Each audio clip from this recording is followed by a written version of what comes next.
Mesdames et messieurs, amis téléspectateurs, bonsoir et bienvenue à Chemin Critique.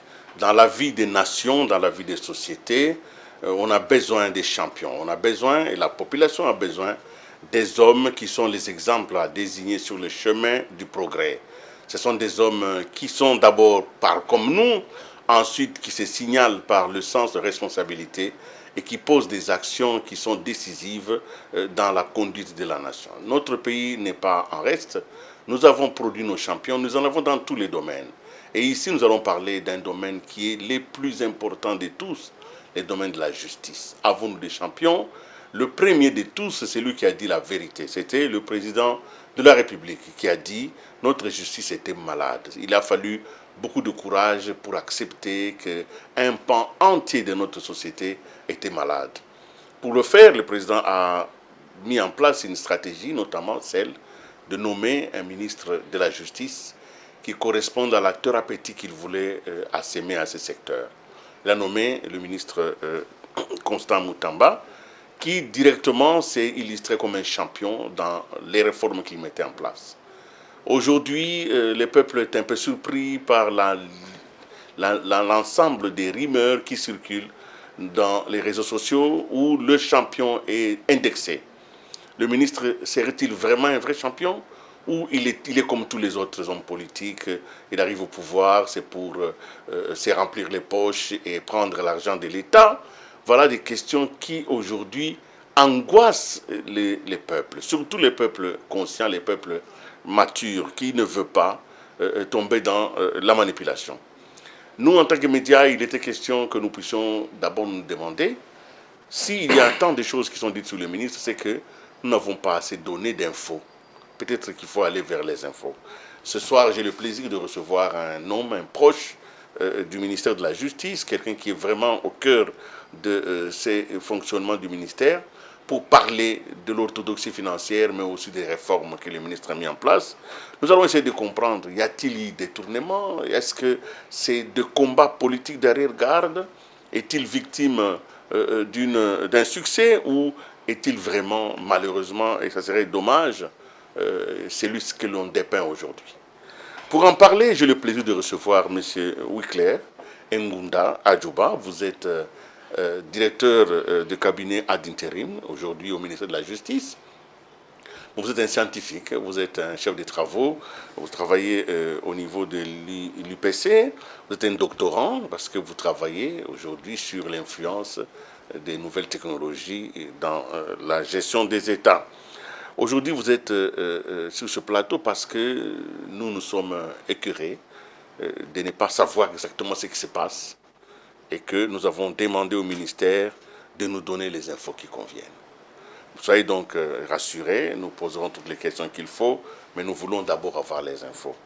Alors, si nous devions aujourd'hui dire au revoir à M. Constant Moutamba en tant que ministre de la Justice, qu'est-ce que nous retiendrons de lui? Qu'est-ce que le ministre a fait? Qu'est-ce que Moutamba, le ministre d'État, a fait à ce cabinet, à ce ministère depuis qu'il est là? Bonsoir, M. Willy Kalengaï. Je vous remercie de votre invitation. C'est une première fois pour moi de passer sur ce plateau de Géopolis dans le cadre de l'émission Chemin Critique. Chemin Critique. Je vous en remercie beaucoup. Et je suis disposé à donner des éclaircissements sur toutes les questions qui dérangent aujourd'hui l'opinion publique nationale et internationale. Alors, si Moutamba devait partir aujourd'hui, qu'est-ce qu'on retient de lui? On retient de lui l'idée d'un réformateur.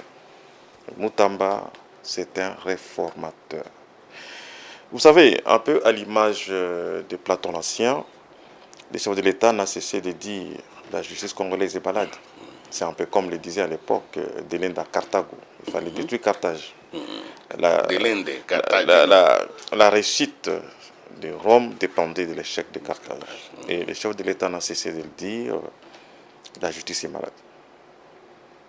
Lui, c'est le magistrat suprême.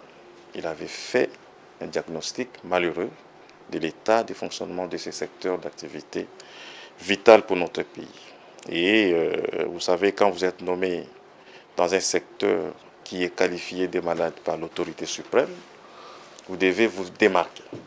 Et c'est ce que aujourd'hui notre ministre de la Justice essaye de faire. Le chemin est encore très long. On ne sait pas dire exactement le bilan parce que le bilan est trop élogieux.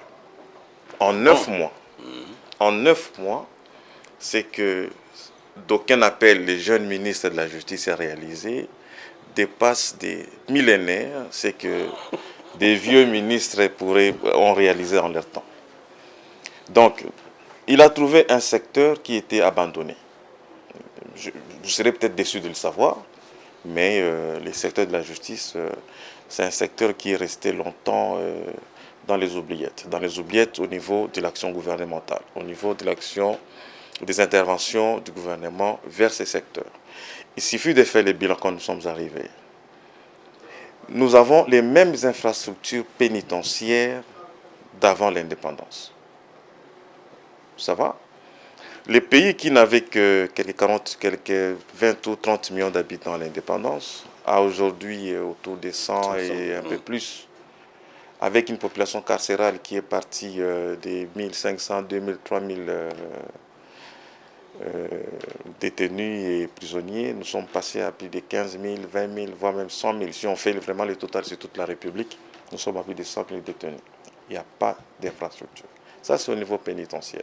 Au niveau administratif, le ministère de la Justice est parmi des ministères qui souffrent d'un problème infrastructurel. Vous le savez, tous les bâtiments de notre ministère datent d'avant l'indépendance. Il n'y a aucun bâtiment qui a été construit dans les secteurs de la justice. 65 ans d'âge. Après 60 ans d'indépendance, nous n'avons aucun bâtiment nouveau, sauf quelques bâtiments construits avec les concours des partenaires techniques et financiers du gouvernement. Je remercie d'ailleurs en passant le PNUD qui va inaugurer le mercredi prochain un somptueux bâtiment dédié au palais de justice des Calémie. Il sera inauguré prochainement. Donc ce sont des rares cas où on a essayé de faire quelque chose dans ce secteur. Nous avons trouvé un secteur où des justiciables n'avaient plus confiance aux décisions des juges. Il y avait un grand écart entre les attendus de la population et les rendus de la justice. Ça, il n'y a pas à discuter. Il suffit de voir. Qu'est-ce que le ministre a fait concrètement il suffit de voir le nombre de Congolais qui ont été dépossédés de leurs biens immobiliers. Il suffit de voir le nombre de condamnations qui ont ciblé les entreprises du portefeuille de l'État. Il suffit de voir le nombre de détournements qui ont déferlé la chronique ici dans notre pays. Donc, les secteurs étaient quasiment malades. Il suffit de voir même les niveaux de rémunération des magistrats, les conditions de travail des magistrats. Donc, c'est un secteur qui avait besoin d'un réformateur, d'un patriote, de quelqu'un qui aime sincèrement son pays pour essayer d'administrer la meilleure formule qu'il soit.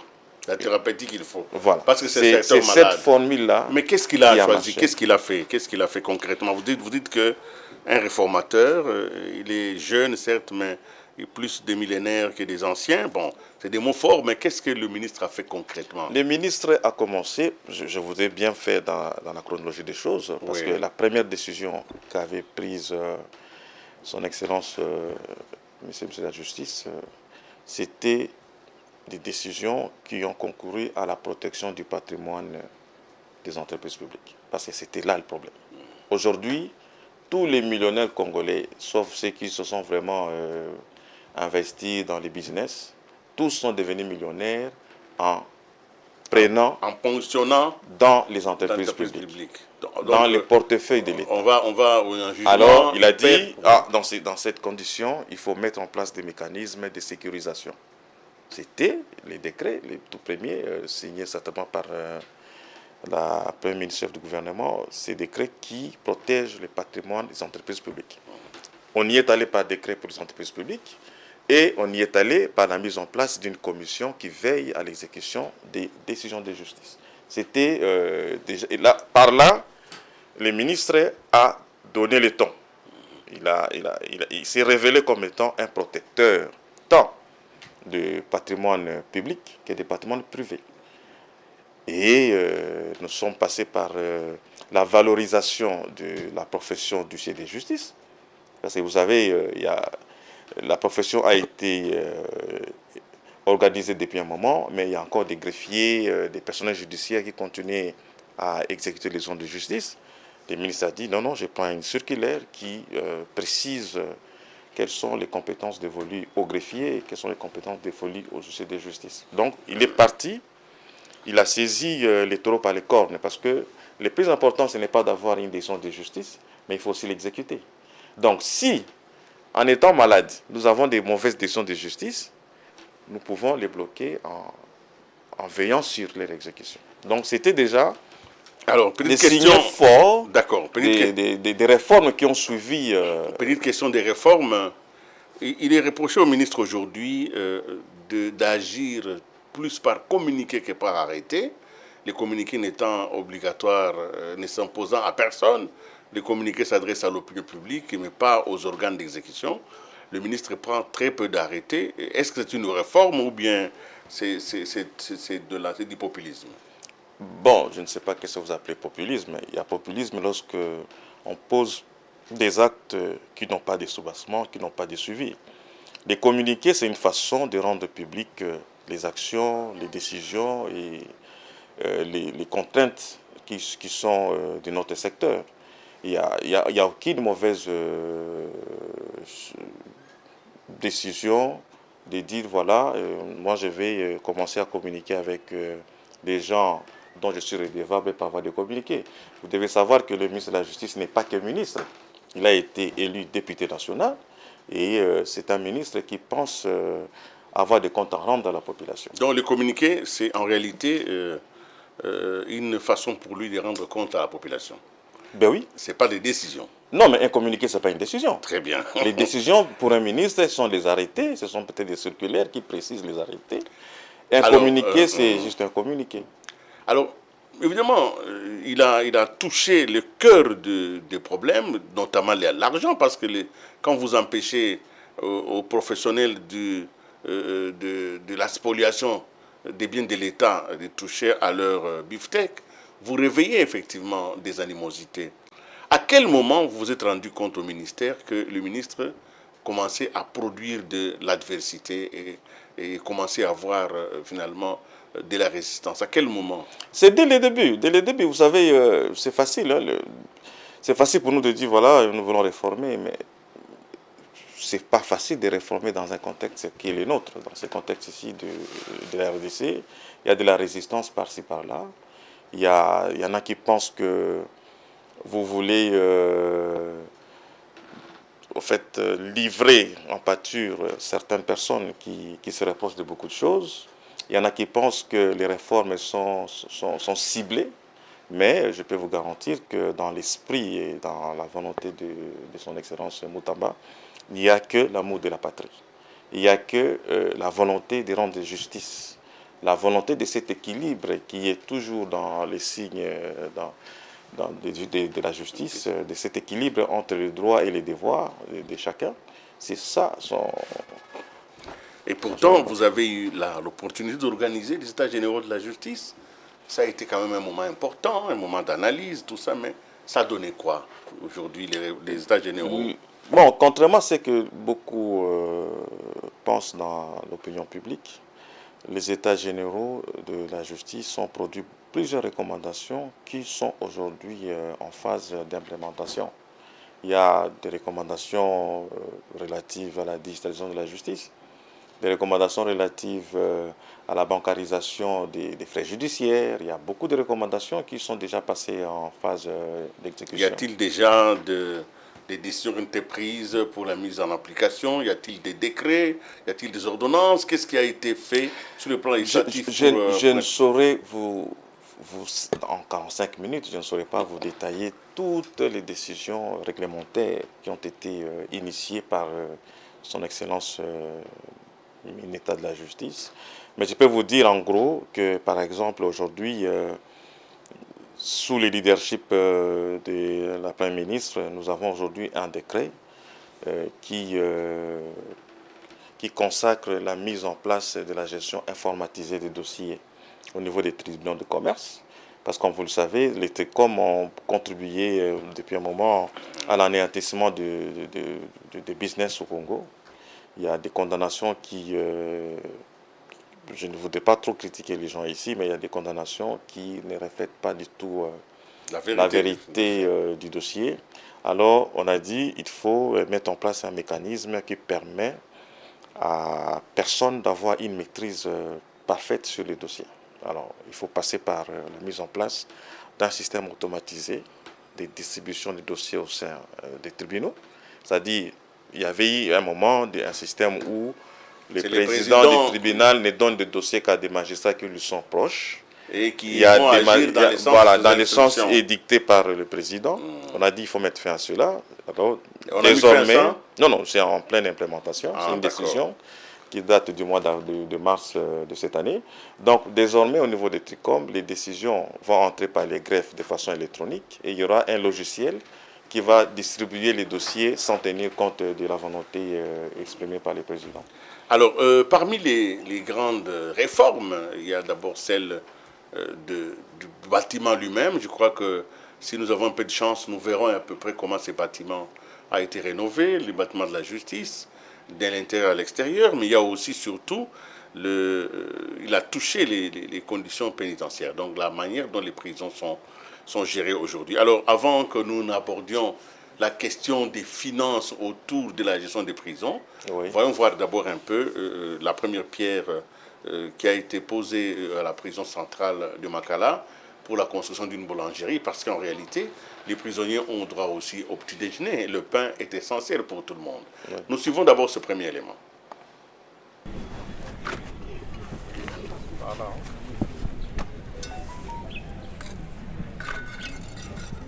Donc nous lançons ce jour la construction de la boulangerie de la prison centrale de Makala, qui servira à la production des pains par les prisonniers pour desservir la population de Kinshasa en pain.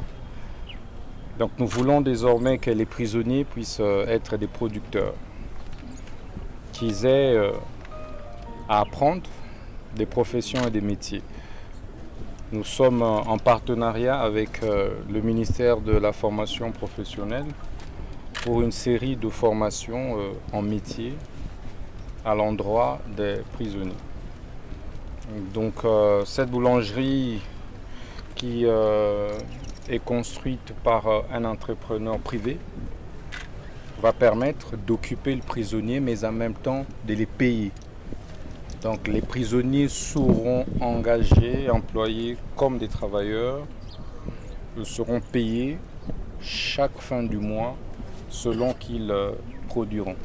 C'est comme cela que ça se passe partout au monde et surtout sur la base du nouveau régime pénitentiaire que nous sommes en train de piloter sur instruction de son Excellence Monsieur le Président de la République. Donc bon vent, nous reviendrons pour inaugurer le lancement des travaux proprement dit. Donc c'est dans combien de temps? Dans 6 mois. Donc les travaux vont finir dans 6 mois. Merci. Moi je m'appelle au nom de M. Milzola Mpaka, entrepreneur, na otonga boulangerie, projet boulangerie oyo.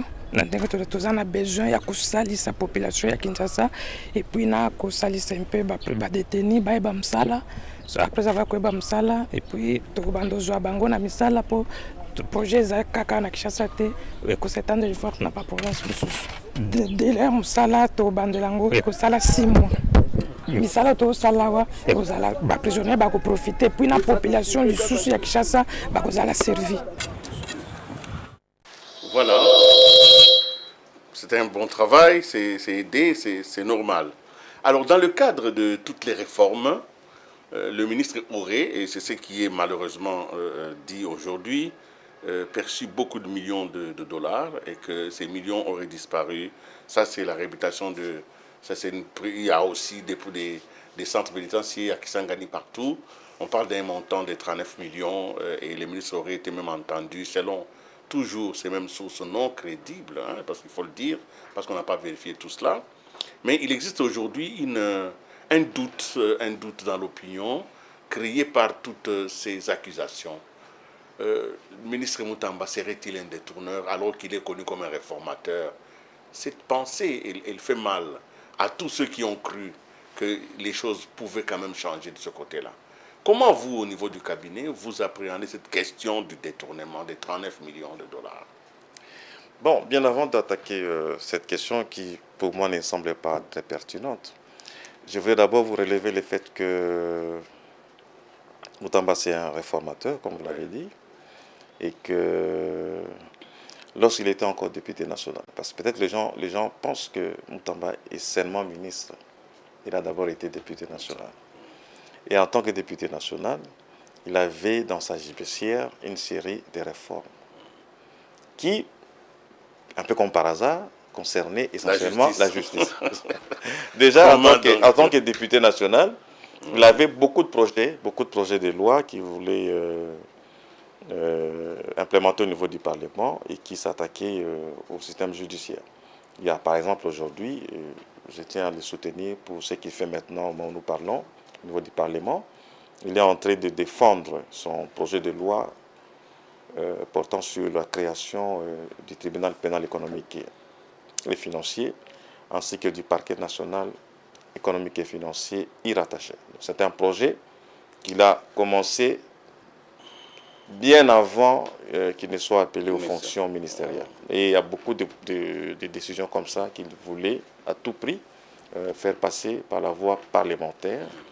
Et heureusement, dans l'entretemps, il sera appelé à d'autres fonctions au niveau de la justice et il continue l'œuvre qu'il avait commencée. En tant que député. En tant que député. Le tribunal pénal. Moutamba n'est pas en train de faire des choses parce qu'il est devenu ministre. Ce sont des réformes qu'il avait commencées bien avant qu'il ne soit appelé aux fonctions ministérielles. C'est-à-dire, même s'il n'était pas devenu ministre de la Justice, en tant que député, toutes les lois qu'il ont été de faire passer aujourd'hui seraient passées parce qu'il était député national. Il en a la prérogative de défendre, de proposer des lois qui pourraient aussi passer. Donc voilà. Alors je dis, nous avons par exemple la loi sur les parquets financiers. C'est une grande réforme qui s'attaque à toute forme de prédation économique et financière. Et nous allons même loin avec cette loi où on parle même d'incriminer et de réprimer l'exploitation illicite des matières, des ressources naturelles, des matières précieuses. Et dans le cadre du parquet financier, tous les services étatiques qui participent à la lutte contre la corruption, qui participent à la lutte contre la fraude et à la répression de certaines infractions économiques et financières feront partie de l'arsenal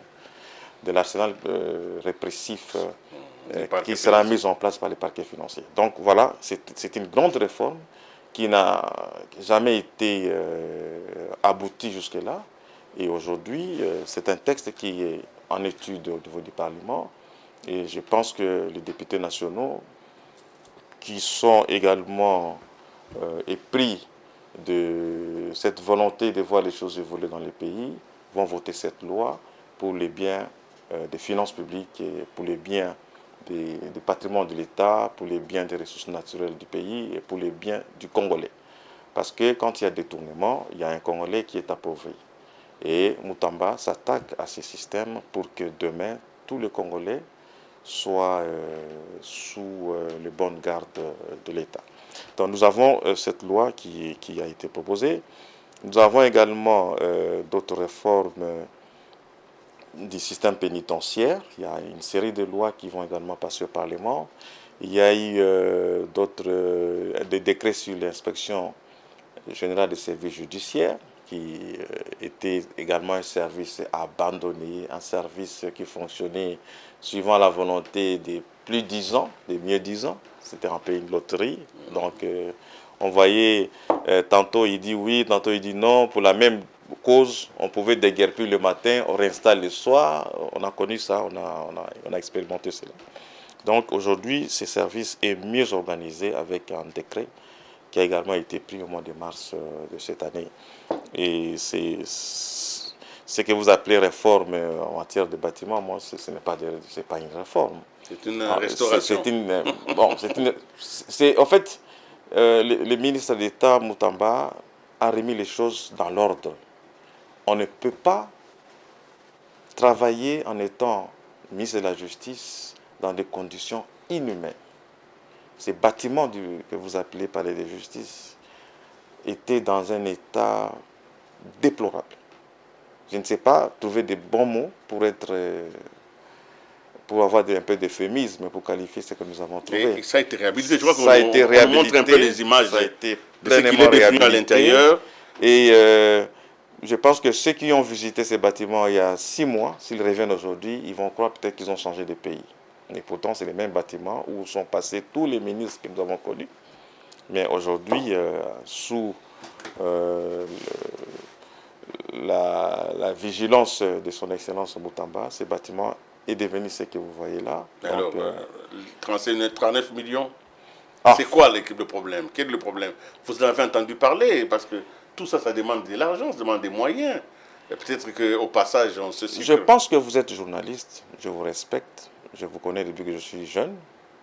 Vous êtes parmi les baobabs du journalisme au Congo. Vous pouvez vous-même faire des recherches, demander sur Internet combien a coûté la nouvelle prison d'Anvers. Pour ceux qui font en Belgique comme nous autres, vous savez que la Belgique a construit une nouvelle prison à Anvers. Et cette prison a coûté 111 millions d'euros, hors TVA. 111 millions d'euros. C'est une prison qui est construite pour 600 détenus. 600 détenus. Mais ici, vous me parlez de 39 millions, encore que ce n'est pas ça. 39 millions pour une prison qui pourrait rendre service à plus de 2000 détenus. Mais nous sommes largement en dessous du moyen. Mais largement. Mais quel est le problème? Allez un peu. Le problème, c'est quoi? Qu'est-ce qui se passe? Je n'ai vraiment pas envie de commenter là-dessus. Je ne voudrais pas non plus donner de la matière à ceux qui ignorent tout. Mais seulement, je me dis que nous sommes dans un contexte où la construction de nouvelles infrastructures pénitentiaires est une urgence nationale. C'est une question de sécurité nationale. Vous savez, quand le ministre d'État a pris ses fonctions, il ne s'est passé que 2 mois et demi pour qu'on ait ce qu'on a connu à Makala, l'évasion. C'était le premier clash, l'évasion. Et vous en connaissez les conséquences. Il y a eu l'évasion, il y a eu l'insécurité qui a été causée par cette évasion. Et on a déploré des morts, les communiqués officiels existent, et il fallait trouver la solution. La solution, c'est s'attaquer à la question de la surpopulation des milieux carcéraux. Des milieux carcéraux. La surpopulation. Voilà pourquoi il est passé par ce que nous avons appelé libération conditionnelle. Il fallait désengorger les prisons. Et pour les désengorger, il y a eu cette politique gouvernementale qui a été mise en place des libérations conditionnelles au cas par cas. C'est ce qui a été fait. Mais ce n'est pas suffisant. Parce que vous désengorgez aujourd'hui, vous faites sortir 800 malades. Demain, le parquet vous envoie 2000 nouveaux détenus. Donc, nous tournons en rond. Alors, la meilleure des solutions, c'est de construire de nouvelles infrastructures pénitentiaires. Après plus de 65 ans d'indépendance. Construire. Et le construire où? Oui. En dehors de Kinshasa, parce que c'est mieux. Soit alors dans les faubourgs de Kinshasa, comme Maluku, voilà, à la frontière entre la province de Maluku et de Kwango, ou la province de Kwilu ou de Maïndombe qui entoure Kinshasa, ou bien à la frontière avec les Bas-Congo, dans les Kassangoulou. Ce sont les sites qui ont été explorés pour voir la possibilité de construire de nouvelles prisons. Donc c'est une question de sécurité nationale, c'est une urgence nationale.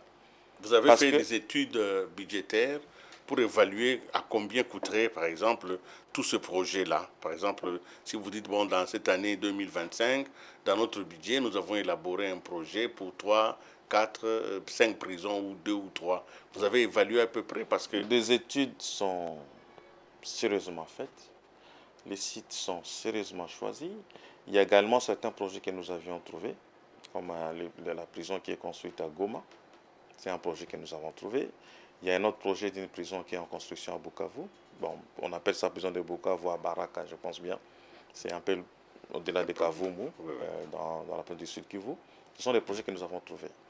Des projets de partenariat PPPE entre l'État et certains partenaires privés qui voudraient bien construire des infrastructures. En contrepartie, ils recevraient peut-être certaines facilités au niveau de l'État. Ça, on a trouvé. Mais aussi, le ministre a dit qu'il faut aller plus loin, investir pour construire des prisons suivant les normes modernes. Et c'est cette idée-là qui a conduit à la validation d'un projet de construction d'une grande infrastructure pénitentiaire à la province de la Chopo, la ville de Kisangani, et c'est ce qui défrait la chronique maintenant. Alors, mais si ces choses sont claires, Ouais. vous n'avez qu'à les balayer en donnant des informations aussi précises. Vous savez... Alors, je vous pose deux questions. Je vous sens embarrassé, mais le métier nous oblige ce genre de questions parce que nous ne savons pas qui est celui, qu'est-ce que le peuple attend. Alors, première question, vous n'êtes pas devant un tribunal. Y a-t-il eu, oui ou non, détournement de 39 millions de dollars? Je vous rappelle que je suis juriste. Oui. Et très bien formé. Donc, quand vous utilisez certains concepts, moi, j'ai aussi ma façon de les comprendre. Parce que moi, je ne suis pas journaliste. D'accord. Donc, quand on dit détournement, c'est un concept juridique. Précis, qui a un contenu. Voilà, provenant ça signifie... du code pénal. Voilà. Donc, pour qu'il y ait détournement, il y a certaines conditions qui doivent être réunies. Oui. Alors, si elles ne sont pas réunies, il n'y a pas de détournement. Donc, c'est-à-dire, il y a utilisation. Je peux vous dire à 250% qu'il n'y a jamais eu un seul détournement au ministère de la Justice. Ça fera une année que le ministre d'État Moutamba est à la justice et je peux vous assurer, jamais un seul détournement. Pas seulement pour ces dossiers. Pour moi, c'est un dossier qui n'appelle pas beaucoup de commentaires parce que les gens qui ont divulgué ces dossiers ont eux-mêmes mis tous les éléments à votre disposition. Pour que nous puissions douter que ce n'est pas vrai. Ils ont eux-mêmes. Donc les gens qui ont initié ces problèmes, ils vous ont eux-mêmes donné leurs critiques, les réponses et tout qui va avec. Alors nous allons suivre la première partie d'une autre activité. Okay. J'aime bien voir le ministre sur le terrain. C'est la réhabilitation d'un pavillon, je crois toujours au centre pénitentiaire de Kinshasa. Nous suivrons un peu ça pour voir que d'une manière ou d'une autre, on parle mais on agit aussi. Suivons. En premier temps ici, c'était invivable. Quand le ministre est passé, il a dit non. Même s'il y a des détenus, prisonniers, ils ne peuvent pas vivre dans des conditions inhumaines. Alors, il nous a donné le moyen. Voilà, vous pouvez voir dans vos propres yeux comment le bâtiment est transformé. Donc si on ne vous dit pas, vous n'allez pas constater que vous êtes aux prisons centrales de Makala. Ici, c'est le pavillon 6 Alpha, 6A. Donc le pavillon ici, les gens ne voulaient pas venir ici. Quand on vient en prison, quand on t'envoie au pavillon 6, au OI. Donc il y a un pavillon 6 c'était parce que c'était très sale. Et aujourd'hui, les gens demandent même d'être délogés dans leur pavillon pour venir occuper ici. Donc, voilà. Bravo. Merci.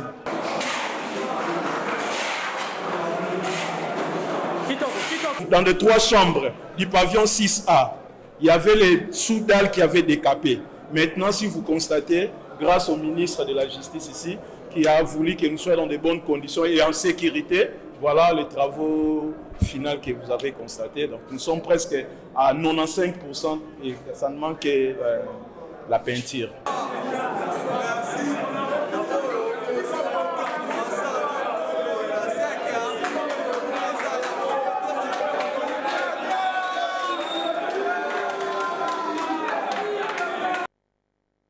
Une question de philosophie d'appréhension de cette politique qu'il a même appelée politique pénitentiaire.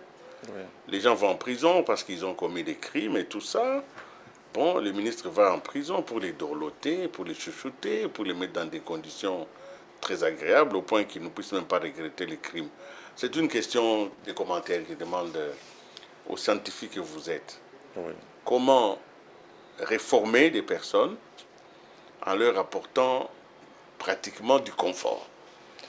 Est-ce que vous pouvez me rappeler le nom de la prison de Makala. Centre pénitentiaire, comment on appelle ça? Oui, c'est ça, centre pénitentiaire Makala, non? Non. Ça s'appelle comme centre de rééducation. Centre de rééducation. Vous avez compris? Vous aurez été un très bon journaliste. Hein? Vous avez compris? Centre pénitentiaire et de rééducation. C'est-à-dire que ne faut pas penser qu'un condamné, c'est un sacrifié. Un condamné, c'est une personne qui est placée dans des conditions lui permettant de régler sa dette envers l'État. C'est ça la politique criminelle. Tout celui qui enfreint à la loi doit des comptes à l'État. Et pour rendre ces comptes à l'État, on les met sous un certain statut. C'est ça les condamnés. Mais une fois qu'on est condamné, qu'est-ce qu'il faut? Parce qu'après la condamnation, vous serez où? Vous serez dans la cité. Il faut que vous soyez rééduqués. On doit vous apprendre à laver vos habits en prison. On doit vous apprendre à préparer, à faire votre thé le matin. On doit vous apprendre à nettoyer les installations sanitaires. Oui. La prison, ce n'est pas un lieu où on place les gens pour qu'ils dorment sur les matières fécales. Je suis désolé. Dans une prison, on peut apprendre à bien s'habiller. Donc, c'est cet aspect qu'a favorisé le ministre Moutamba. Il a dit, mais les gens qui sont en prison, c'est comme ceux qui sont dans le cimetière. C'est bien écrit. Nous étions comme vous. Donc, ceux qui sont en prison étaient comme nous. Et rien n'empêche que nous serons comme eux demain. Voilà. Donc, tous ces gens qui combattent les réformes des services pénitentiaires, des régimes pénitentiaires, ils oublient que demain, ils iront dormir sur les lits arrangés par Moutamba. Ils doivent plutôt les remercier et les féliciter pour ce qu'il fait. Mais alors, voilà, pour vous, c'est un ministre réformateur qui a une énergie terrible, mais en même temps, on parle de lui comme de quelqu'un qui, non seulement n'a pas réformé, mais qui ne va pas jusqu'au bout, parce que les voleurs à col blanc, il a échoué de les clouer. En fait, moi je comprends une chose. Dans l'opinion générale, on pense que les ministres de la Justice étaient magistrats, ou qu'il est procureur, ou encore c'est un juge. Non. Les ministres de la Justice est là pour piloter la politique nationale du gouvernement en matière de justice. De la justice. C'est tout ce qu'il fait. Il n'est pas magistrat. Vous comprenez? Ce n'est pas au ministre Moutamba d'aller arrêter quelqu'un. Il n'a pas cette compétence-là. Cette compétence est dévolue. Alors pourquoi ouvrir les numéros verts et recevoir des gens qui ont des dossiers? Pourquoi?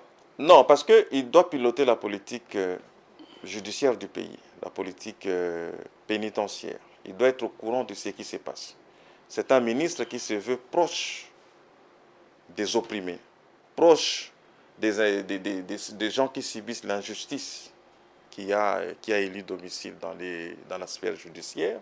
Alors il a dit, il faut qu'on mette en place un numéro vert pour que nous soyons directement en contact avec ceux qui ont subi des décisions iniques, ceux qui ont subi des spoliations de leur maison. Vous savez, s'il y a 1000 conflits au Congo, 800 surtout des biens immobiliers. Ce sont des dossiers de spoliation. Alors nous devons être plus proches de ces gens-là pour les aider.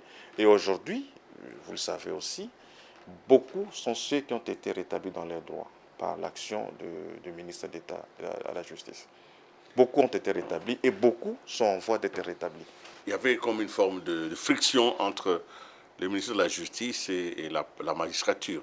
Quels sont les rapports aujourd'hui avec les conseils supérieurs de la magistrature, par exemple? Bon, non, moi je pense que les rapports sont organisés par la loi. Ce sont des rapports institutionnels. Il n'y a pas d'amitié entre les ministres et les magistrats. Ce sont des rapports institutionnels et les ministres veillent chaque jour à ce qu'ils ne puissent pas empiéter dans les attributions du CSM et en contrepartie aussi que le CSM n'empiète pas sur ses attributions, c'est tout. Si nous revenons au début de cette émission, j'ai parlé du président de la République qui avait, et vous l'avez très bien d'ailleurs imité en parlant même du latin, donc le président avait dit que la justice était malade. Oui. Il a mis comme thérapie, entre autres, la mise en place d'un gouvernement avec un ministre des poignes. Alors, 9 mois après, Moutambati soignait la fièvre où il s'est attaqué effectivement à la maladie. Moutamba s'attaque à la maladie. Il n'a pas soigné les symptômes. Il va à la source. Il sait que les gens condamnent les entreprises de l'État pour se faire de l'argent. Vous ne pouvez pas imaginer le nombre de décisions judiciaires qui ont été rendues contre les entreprises du portefeuille de l'État. Et on s'est même posé la question de savoir, est-ce que la réforme de 2008 n'a pas été mise en place juste pour s'accaparer des biens des entreprises publiques? Et comme solution, il faut rendre ces biens insaisissables. Aujourd'hui, plus personne n'a les kilos d'aller attaquer les entreprises du portefeuille. Parce que vous savez que même si j'attaque l'ONATRA aujourd'hui... Ils ne peuvent pas prendre le bien de l'ONATRA. Voilà, on ne peut pas. Donc ça, c'est une protection maximale. L'insaisissabilité. Et il y a eu une belle conférence à Hilton Hotel où des doctrinaires sont venus expliquer les deux principes, les deux options qu'on avait de l'immunité entre l'immunité et l'insaisissabilité. Nous avons opté pour l'insaisissabilité. Donc voilà, c'était ça la solution. On s'est attaqué non pas aux symptômes, mais à la source du problème. Nous allons prendre ça, c'est un exemple. Oui. Deuxièmement, on a ici assisté à des saisies intempestives des comptes bancaires. Il a dit, OK, désormais, pour exécuter une décision de justice, il faut qu'une commission constituée des huissiers de justice, de l'IG, et tout le monde puisse analyser la décision et donner son quitus pour l'exécution. Donc, on ne s'est pas attaqué à ce niveau-là aux symptômes, mais au virus lui-même. Même pas à la maladie développée, mais au virus qui est à l'origine de la maladie qui produit des symptômes. Donc nous, on est vraiment au niveau... de la maladie. Du microbe. Du microbe. Oui. Nous allons aborder une dernière question parce que l'émission touche à sa fin. Oui. Le ministre de la Justice, on l'a vu, s'est déployé sur la question de la sécurité nationale en prenant des initiatives tendant à réprimer, sinon à faire condamner les personnes incriminées dans la guerre, notamment les chefs rebelles. Et récemment, il aurait même été parmi ceux qui voulaient faire la saisie des biens de l'ancien chef de l'État, et voire même de l'ancien président de la CENI qui est aujourd'hui à la rébellion. Cette initiative, est-ce qu'elle n'est pas d'essence politique plutôt que d'essence administrative? Est-ce que ce n'est pas le politicien Moutamba qui a voulu aussi donner de son champ dans le combat général?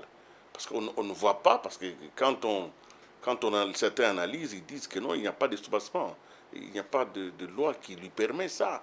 Il n'y a pas de mesures qui peuvent fonder cette démarche. Je vous pose à vous la question pour commenter un tout petit peu ça. Et on va terminer par... Bon, je pense que il faut rester juriste, il faut rester légaliste. Ça va? Quand vous parlez d'un ministre de la Justice, c'est déjà un ministère régalien. C'est un ministère qui protège les intérêts supérieurs de l'État. Garde du sceau, donc. Bon, il est garde du sceau, il est ministre de la Justice. Il a un pouvoir d'injonction sur le parquet, prévu dans les textes. Donc, quand le ministre donne injonction au procureur général, il est dans la loi. Quand ils disent qu'il n'y a pas de soubassement, c'est sur base de quoi? L'injonction, c'est un pouvoir qui est reconnu au ministre par le code d'OCJ et il utilise ces pouvoirs qui sont reconnus. Oui, il se limite, lui. Généralement pour enquêter, peut-être pour saisir, mais pas pour juger. Non, l'injonction, voilà. C'est ça le problème. Oui. Les gens ne comprennent pas certains détails de droit. Les ministres donnent injonction au parquet de poursuivre. Lui, le ministre, il s'arrête là. Il a fait sa part. Il dit, voilà, M. Willy Kalengai, je l'ai vu retirer de l'argent au distributeur et les donner à un vendeur de drogue. s'il voit, il peut dire, ah, essaie un peu de voir avec M. Willy Kalenga ici. Qu'est-ce qui s'est passé? Qu'est-ce qui s'est passé? Il se limite là. Et les juges continuent la procédure. Vous comprenez? Donc le ministre est dans son rôle. Quand il constate qu'il y a certains compatriotes qui ont décidé de trahir la patrie, et les faisant, ils commettent des infractions, c'est tout à fait normal au ministre de dire au procureur d'ouvrir des enquêtes, de lancer des poursuites pour obtenir la condamnation de X ou de Y. Là, il fait son travail. Alors, quand vous dites qu'il n'y a pas de soubassement de quoi? Parce que le ministre de la Justice n'a jamais saisi les biens de quelqu'un. Ce n'est pas lui qui le fait. Il n'y a pas au ministère de la Justice un service de saisie des biens. Nous avons plutôt un service qui gère des biens saisis. La COGEBUSCO. Oui. Voilà. Nous, à notre niveau, ministère de la Justice, nous pouvons gérer des biens saisis. Mais on ne peut pas saisir, parce que la saisie est de la compétence de la police judiciaire, du parquet et de certains services comme la douane, tout ça, Sénaref, tous ces services-là ont cette compétence-là. Et si vous regardez bien, tous les services sont gérés par des magistrats. Parce qu'on ne peut pas laisser cette compétence à une personne qui n'a pas statut de magistrat. Donc les ministres de la Justice ne saisissent pas, mais ils donnent injonction. Si les magistrats pensent que, sur fond de l'injonction qu'il a reçue, il a fait des enquêtes et il a trouvé qu'il n'y avait pas de choses à reprocher à X ou à Y, ben, il va éteindre l'action publique. On ne peut pas interdire à un ministre de la Justice de demander au parquet d'ouvrir des enquêtes. On ne peut pas, dans un État sérieux, si vraiment nous sommes des Congolais sérieux, on ne peut pas demander à un ministre de la Justice de s'adresser au procureur lui demandant de voir un peu ce qui se passe à gauche et à droite. Là, il est dans son rôle de ministre de la Justice. Il n'y a pas du mal à ça. Nous allons terminer cette émission. Vous avez donné beaucoup d'informations, ce qui est une très très très bonne chose. Alors maintenant, le pilier central de sa politique, aujourd'hui, il est au Parlement pour la loi, il est dans les pénitentiaires, les centres pénitentiaires pour les réhabilitations, il veut reconstruire d'autres nouvelles prisons. Alors, il y a tellement de choses en même temps qu'il fait, mais quel sera le pilier pour demain? Sur quoi est-ce qu'il estime que s'il ne réussit pas ça, il n'aura pas réussi son mandat? Bon, ça c'est... Je ne suis pas dans son univers mental pour savoir qu'est-ce qui n'irait pas si jamais il n'avait pas réalisé telle ou telle chose, mais je pense que le projet qui le tient beaucoup à cœur, c'est le projet du parquet financier. C'est un projet qu'il a commencé alors qu'il était député, et aujourd'hui, ça a beaucoup mûri jusqu'à arriver au Parlement. Je pense que si Moutamba réussit à faire passer la loi créant le parquet, c'est pas seulement le parquet, c'est le tribunal pénal, économique et financier et le parquet y rattaché, je pense qu'il sera très heureux. C'est sa plus grande... Et nous aussi, nous serons heureux. Nous pourrons éviter donc de laisser des rumeurs, genre 40-50 millions détournés dans une disproportion quand même assez suspecte. Nous laisserons ces choses à côté parce qu'il y aura un parquet, il y aura un tribunal qui statuera sur les finances publiques, qui a fait quoi, parce qu'ils seront des experts. Nous ne pouvons pas tous devenir des experts des millions, voilà. Ce qui est une très bonne chose aujourd'hui, que ce projet puisse passer. En tout cas, en ce qui me concerne, j'ai été vraiment heureux de recevoir M. Wyclere Ngwanda Djouba, oui. Directeur de cabinet ad interim au ministère de la Justice, avec lequel nous avons parlé de la politique de M. Constant Moutamba, ministre de la Justice, et surtout de pouvoir rassurer la population que le champion n'est pas un imposteur. N'est-ce pas? En tout cas, il n'est pas imposteur. Et puis, bon, ça fait quand même mal quand on parle de ministère de la Justice. On a tendance à n'évoquer que des questions judiciaires. Mais vous devez savoir que les ministres de la Justice ont d'autres compétences et d'autres attributions qui lui sont reconnues en dehors du judiciaire. Voilà. Parce que depuis que je suis là, vous ne m'avez attaqué que sur les plans judiciaires. Mais c'est sur ça qu'il s'est fait connaître aussi. Non. Le ministre Moutamba s'est distingué dans beaucoup de choses.